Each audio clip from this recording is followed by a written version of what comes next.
நமஸ்காரம். திருப்பாவை 16வது பாசுரம்.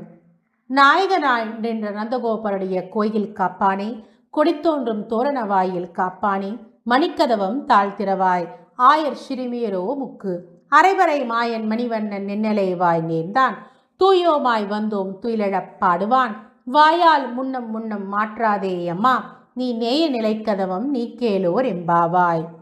விளக்கம். இது நந்தகோபனுடைய வாயில் காப்பானை பார்த்து ஆண்டாள் பாடியது.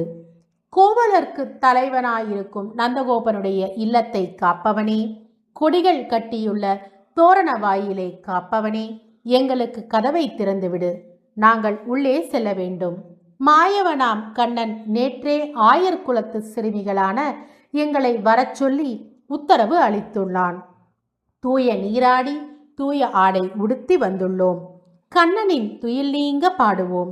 முன்னுக்கு பின் முரணாக பேசாதே, கதவை திறப்பாயாக என்பது மேற்கண்ட பாசுரத்தின் விளக்கமாகும். இந்த பாசுரத்தை சேவிப்பவர்களுக்கு மந்திரம், தந்திரம், யந்திரம் இவற்றால் வரும் ஆபத்து அகலும், இரத்த அழுத்த நோய் தீரும். மீண்டும் ஒரு முறை இந்த பாசுரத்தை சேர்ந்து சேவிப்போமா? நாயகனாய் நின்ற நந்தகோபருடைய கோயில் காப்பானே, கொடித்தோன்றும் தோரண வாயில் காப்பானே, மணிக்கதவம் தாழ்த்திரவாய் ஆயர் சிறுமியரோ முக்கு, அரைபறை மாயன் மணிவண்ணன் நின்னலேவாய் நேர்ந்தான், தூயோமாய் வந்தோம் துயிலெனப் பாடுவான், வாயால் முன்னம் முன்னம் மாற்றாதே அம்மா, நீ நேய நிலைக்கதவம் நீ கேளோர் எம்பாவாய். நன்றி.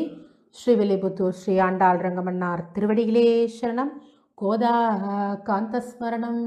ஜெய் ஜெய் ரங்கரங்கா.